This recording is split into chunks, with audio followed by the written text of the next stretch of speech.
Okay, hi guys, welcome to calculus. It's so strange. Anyway, welcome to calculus.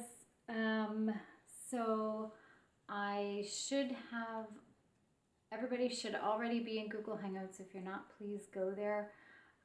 You can use Google Hangouts to ask me questions, and if we have to do a test, we'll use that a little bit too.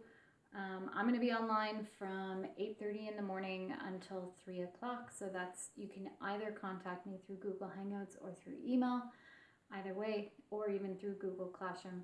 Either way is fine. Trying to think what else I have to say. I don't think a lot right now. We're not at a place for a test yet, so we'll cross that bridge when we get to it. Where we left off, we actually left off in the middle of a section, so I'm just going to continue the lesson from there. If there are questions I want you to do, it should be listed in the assignment in Google Classroom. This is just the video to accompany it.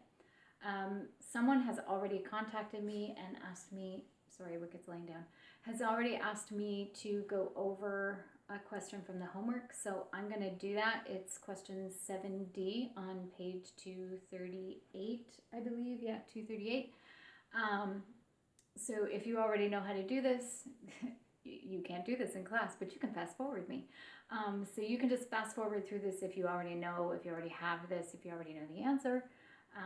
But 7D on page 238, the question looked like this. This is your distance formula. They wanted you to figure out a formula for velocity and a formula for acceleration. So in other words, you basically have to do the first derivative and then you have to do the second derivative. So to do the first derivative, you need the quotient rule. So the quotient rule is gf prime minus fg prime all over g squared. So remember that f is whatever the numerator is, g is whatever the denominator is. So if we're going to find the derivative of distance, which is velocity. So remember that the derivative of distance is always velocity. The derivative, so we leave g alone, so 1 plus t. It's a little whiteboard, I gotta get used to that. It's 1 plus t, and then the derivative of f, so the derivative of 3t would just be 3. Minus, and again, I always put a bracket there to remember that I'm subtracting everything from this point. F, which is 3t, times g prime, the derivative of g. The derivative of g is just going to be 1, because the derivative of 1 is nothing, and the derivative of t is just 1. And that's all going to be over 1 plus t squared. So to simplify, my velocity is going to be 3 plus 3t minus 3t all over 1 plus t squared. And so my velocity is going to be 3 over 1 plus t squared. And that's the velocity, so that's the first part. But then they want to know acceleration. If I'm going to know acceleration, if I want to do the derivative of this bottom part, because there's a squared on a binomial, I actually need to know something called the chain rule, which you don't know yet. So since you don't know the chain rule yet, I would leave this answer for velocity, but in order to do the derivative, I would actually expand that bottom out to be 3 over 1 plus 2t plus t squared. So I just did FOIL with that bottom. Okay, so now the numerator would be my f, the g would be my denominator. So I'm going to go over here. Hopefully you can see this part of the board. I'm still working at the kinks and getting it all set up. So in order to do the derivative of that, so the derivative of velocity is going to be acceleration. And so I have to leave g alone. So 1 plus 2t plus t squared. And then I have to do the derivative of f. But the derivative of f is nothing because the top is just a constant. So the derivative of that is nothing, which is kind of handy because it's going to work out nicely. Minus, and again, I'm subtracting everything from this point. Little whiteboard, things are smushing together, sorry. F, which is 3, times times the derivative of g. So the derivative of g, the derivative of 1 is nothing, the derivative of 2t is 2, and the derivative of t squared is 2t. Sorry, it's smushing together. And that's all going to be over 1 plus 2t plus t squared squared. But just because it's easier, because it's shorter, because most people are lazy, and because it's probably what they have at the back of the book, you can actually go back here and say, listen, the denominator was 1 plus t squared. That really was my g, because that and that are the same thing. This is just expanded out. I will square this because this is my g squared. This is now my g, right? That's my g. And so I have to square it. So 1 plus t squared squared, which is 1 plus t to the 4th. So on the top, all of that's going to be 0 because 0 times 1 is 0, 2t times 0 is 0, so all that's going to be 0. That's just gone. And so this is 3 times 2 is 6, but there's a minus there, so negative 6. And 3 times 2t is 6t, but there's a minus there, so minus 6t, all over 1 plus t to the 4th. Now what they want you to notice that you may or may not have noticed is that on the top here, you could take out a negative 6 as a common factor. If you do that, if you take a negative 6 out of here, you have 1. If you take a negative 6 out of here, you have a plus t, all over 1 plus t to the 4th. So I have negative 6 times 1 plus t, all over 1 plus t to the 4th. Now because you're multiplying this negative 6 with this 1 plus t, I can actually cancel with the top and the bottom. If it was negative 6 plus 1 plus t, I couldn't do this, but it's multiplying. So I can cancel this 1 plus t, I can cancel out one of these, which leads me to the 3rd, and so my acceleration, I'll go down here, sorry for the mess. So my acceleration is actually negative 6 over 1 plus t to the 3rd, which is likely what they have at the back of the book. If it's not, I'm sure that's what a professor would want. So that is my acceleration, and this or that, you could either leave it here or here. This would be my velocity. So that is the example. Sorry, that's not the example. That's the one that someone asked me to go over. All right, so if you already knew how to do this and you fast forwarded me, stop fast forwarding me now. I can't find my eraser, just a sec. There it is, found it.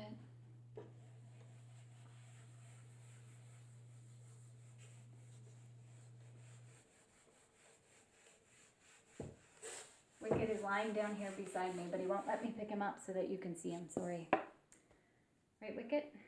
All right, so we left off, we had done a question on acceleration. If you remember, we talked about someone being shot out of a cannon, someone going up and then coming back down. I think I made it Olivia. And we talked about the up portion and the down portion and why is the acceleration positive, why is it negative, what does all that mean? So in the textbook on page 233 and 234, there's a bunch of notes. There's a bunch of writing. I'm going to summarize that. Just a sec, I got to grab the book. So there are a couple of statements in blue, and that's really the important parts that they want you to get out of this.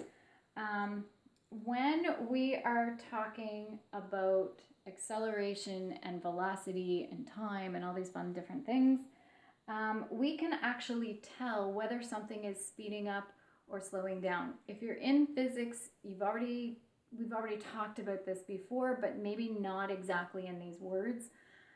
So at the bottom of page 233, there's a little blue box, and that is the important stuff that they want you to get.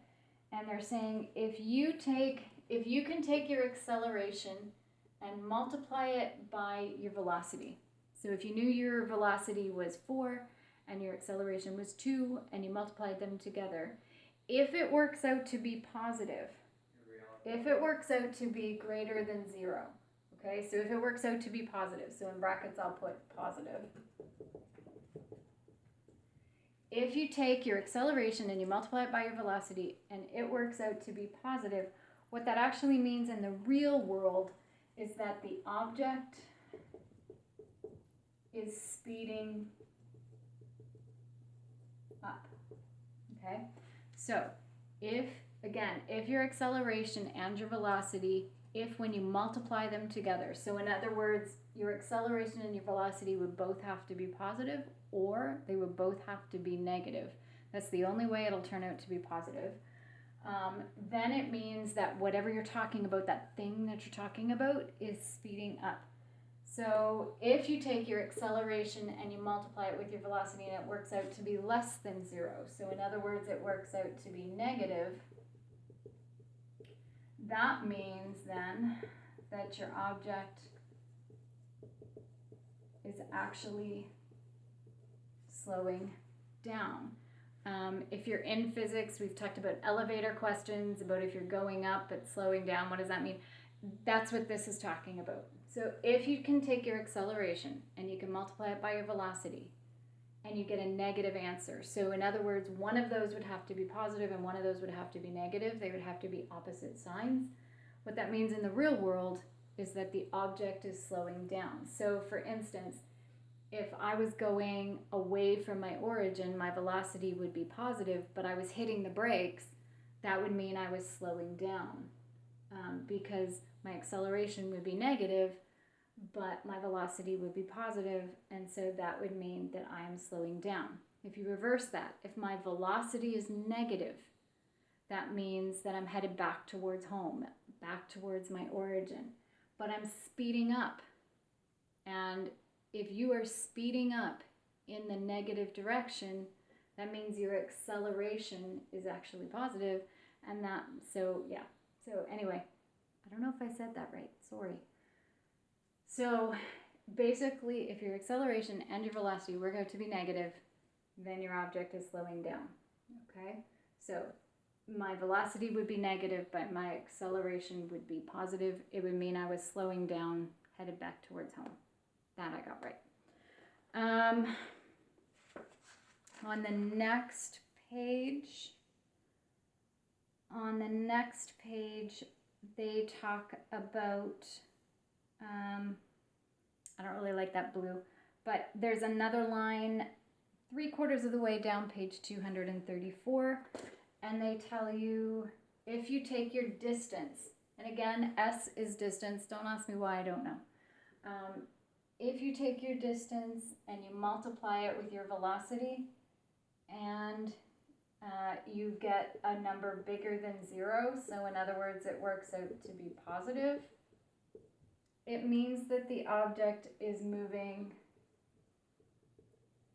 away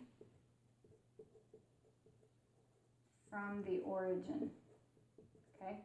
So it means that the object is moving away from the origin. So if origin is my home, I'm moving away from my origin. If you take your distance and you multiply it by your velocity and you get a number less than 0, so in other words, you get a negative, what that means is that the object is moving toward the origin. It's moving back home. So in the cheetah question, if the displacement was positive but the velocity was negative, that would mean that the cheetah was moving back towards its starting position, back towards home. All right, so let me look at my notes, just a sec. So we're going to look at one example. We're going to look at example number 6. I need a podium, it's bad. We're going to look at example number 6 on page 234 and 235. There are 4 parts. There's part A, B, C, and D. We're going to skip C because it's the graphing part. No one wants to do that. So we're going to do 6A, B, and D. Just hold on. I'm working on it.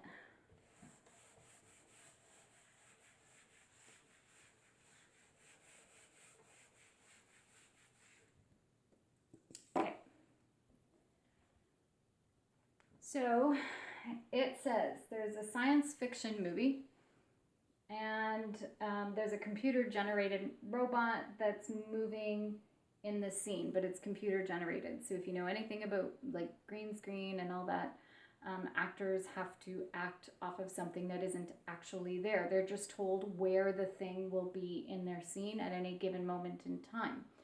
When they put that in with a computer, it has to work by a formula.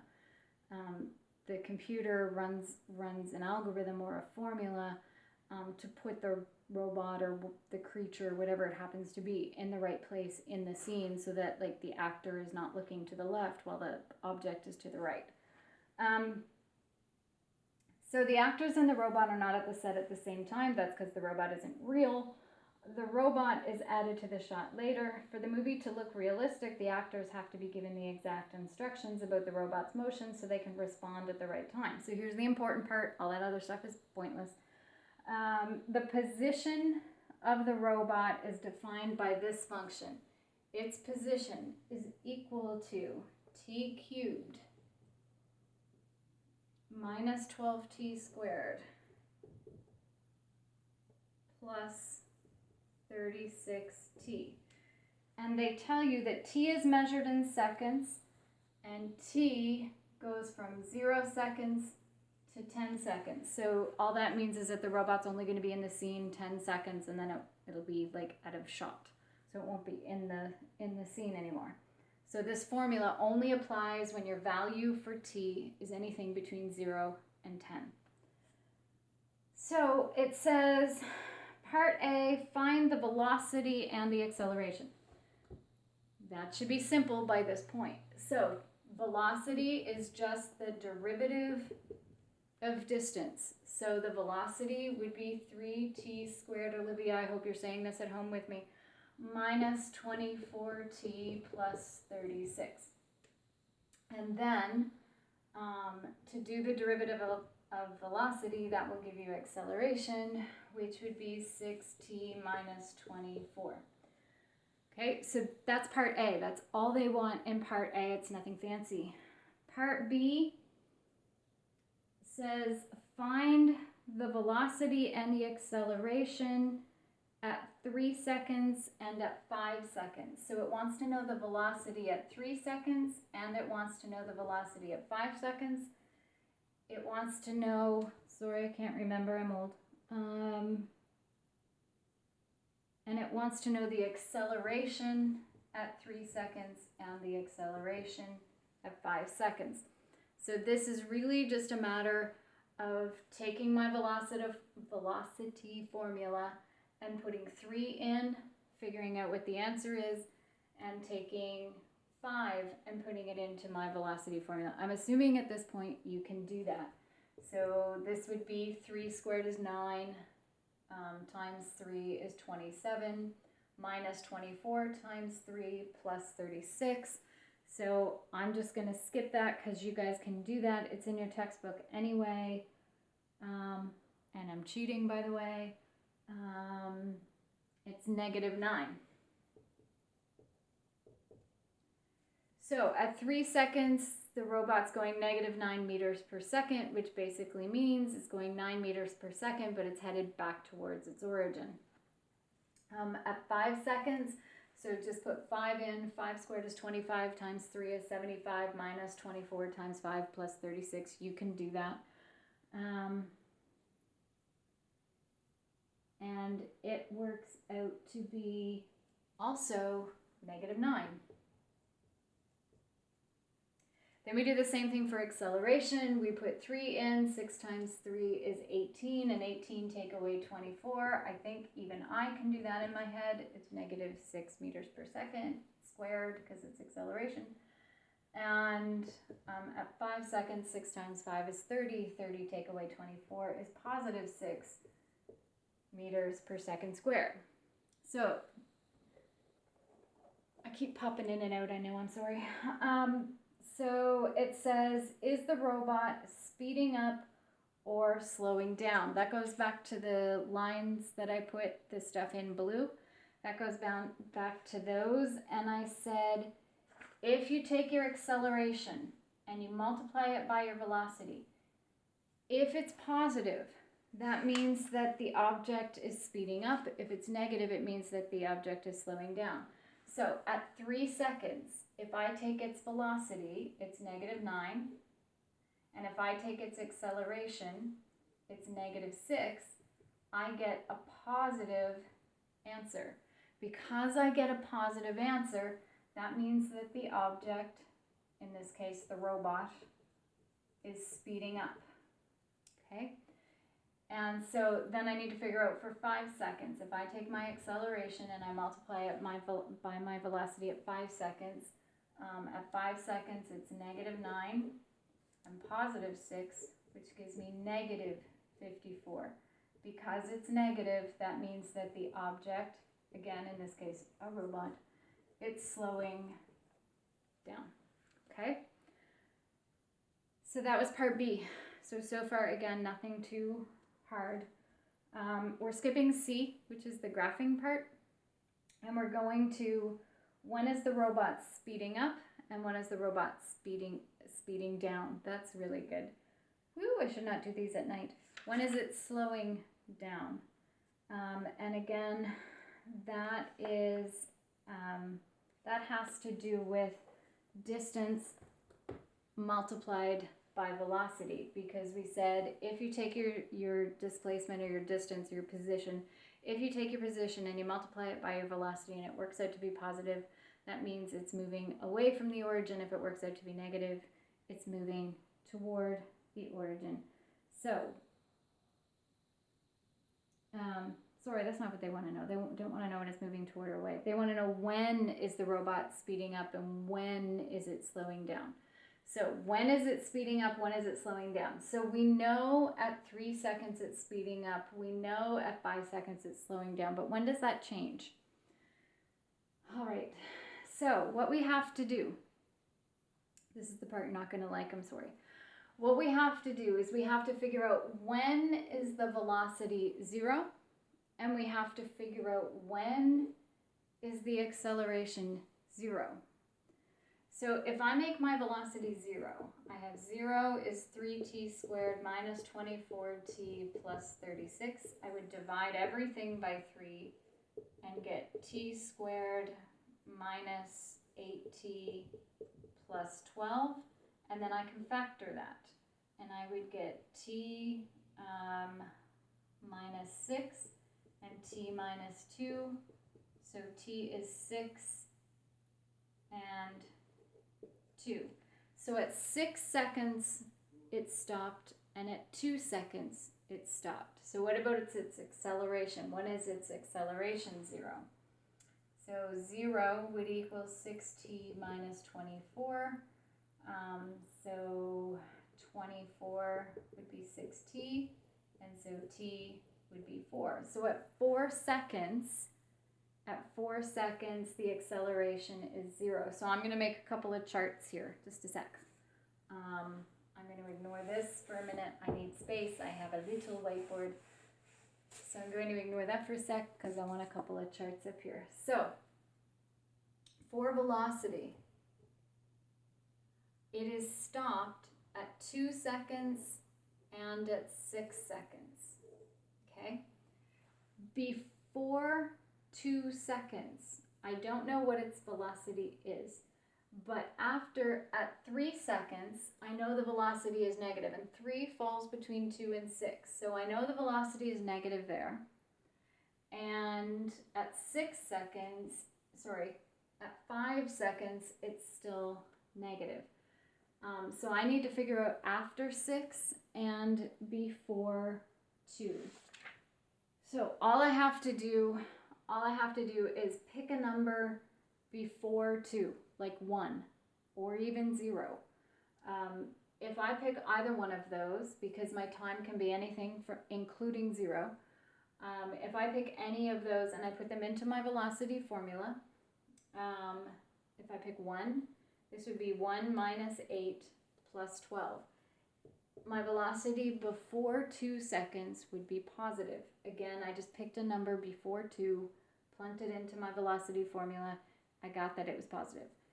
After 6, Again, I can pick any number I want after 6 up to 10 because my time can only go to 10. So if I pick 7 or 8 or 9, any of those is fine. What happens is, again, I can just put it into my velocity formula, but I'm going to cheat, and it turns out to be positive. So before 2 seconds, the velocity is positive, so the robot's moving away from the origin. From 2 to 6 seconds, the velocity is moving back toward, the robot's moving back towards its origin because the velocity is negative. And after 6 seconds, from 6 seconds to 10 seconds, the velocity is positive, so it's moving away from the origin again. Then we need to look at acceleration. Acceleration, there's only one place where it's 0, and that's at 4 seconds. Before 4 seconds, like at 3 seconds, my acceleration is negative. I know because I worked that out over here. And after 4 seconds, my acceleration is positive. I know because I worked that out over here. So again, we said that if when we multiply acceleration times velocity, if it works out to be positive, it's speeding up. If when I multiply it, it turns out to be negative, then it's slowing down. So I have to figure this out for different sections. So from 0 to 2 seconds, from 0 to 2, the velocity is positive, but the acceleration is negative. So I have a positive multiplied by a negative, which makes a negative, which means that the robot is slowing down. And then from 2 seconds, you got to look at each of your dividers, both in your velocity and your acceleration tables. You got to look at like where are my stopping points. So from 2 seconds to 4 seconds. From 2 seconds to 4 seconds, my velocity is negative. But from 2 seconds to 4 seconds, my acceleration is also negative, and a negative times a negative makes a positive, which means that the object is speeding up. I need more space again, little whiteboard.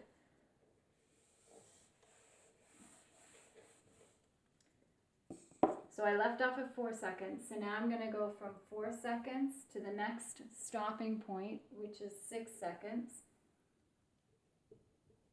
From 4 seconds to 6 seconds, again, my velocity, 4 to 6, would end up in this section right here, which is negative.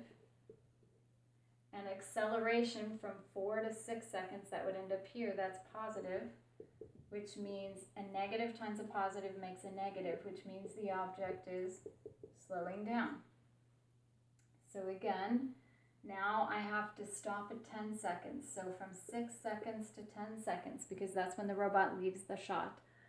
So from 6 seconds to 10 seconds, after 6 seconds, my velocity is positive, and after 4 seconds, so that would be after 6 too, my acceleration is positive, and a positive times a positive makes a positive, which means the robot is speeding up.